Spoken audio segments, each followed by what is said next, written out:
مسجد میں بیٹھے رہنے کی فضیلت۔ حضرت سیدنا ابو ہریرہ رضی اللہ تعالیٰ عنہ اس حدیث کے راوی ہیں۔ آپ فرماتے ہیں ان رسول اللہ صلی اللہ علیہ وسلم قال الملائکۃ تصلی علی احدکم ما دام فی مصلاۃ الذی یصلی فیہ ما لم یحدث او یقیم اللہم اغفر لہ اللہم ارحمہ۔ سیدنا ابو ہریرہ رضی اللہ تعالیٰ عنہ اس حدیث کے راوی ہیں۔ آپ فرماتے ہیں کہ رسول اللہ صلی اللہ علیہ وسلم نے ارشاد فرمایا کہ فرشتے اس شخص کے لیے دعائیں کرتے رہتے ہیں جو تم میں سے اپنے مصلی پر بیٹھا رہتا ہے، یعنی نماز پڑھنے آیا پھر نماز پڑھ کے اپنے مصلی پہ بیٹھا رہا،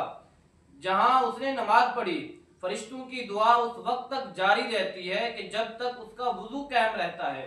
یعنی ایک بندہ نماز پڑھنے آیا، وہ اپنے مصلی پہ بیٹھا، پھر نماز پڑھی اس نے، پھر نماز کے بعد وہ اپنے مصلی پہ بیٹھا رہا، تو آپ صلی اللہ علیہ وسلم نے ارشاد فرمایا جب تک اس بندے کا وضو قائم ہے، وضو نہیں ٹوٹتا، اس وقت تک فرشتے اس کے لیے دعائیں کرتے رہتے ہیں۔ ان الفاظ کے ساتھ اس بندے کے لیے دعائیں کرتے ہیں کہ اللہم اغفر لہ،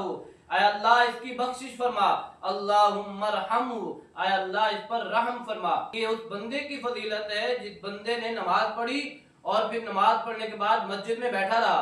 اپنے مصلی پہ بیٹھا رہا جہاں اس نے نماز پڑھی، جب تک اس کا وضو قائم ہے، جب تک وہ بیٹھا رہا، اس کے لیے فرشتے دعائیں کرتے رہے۔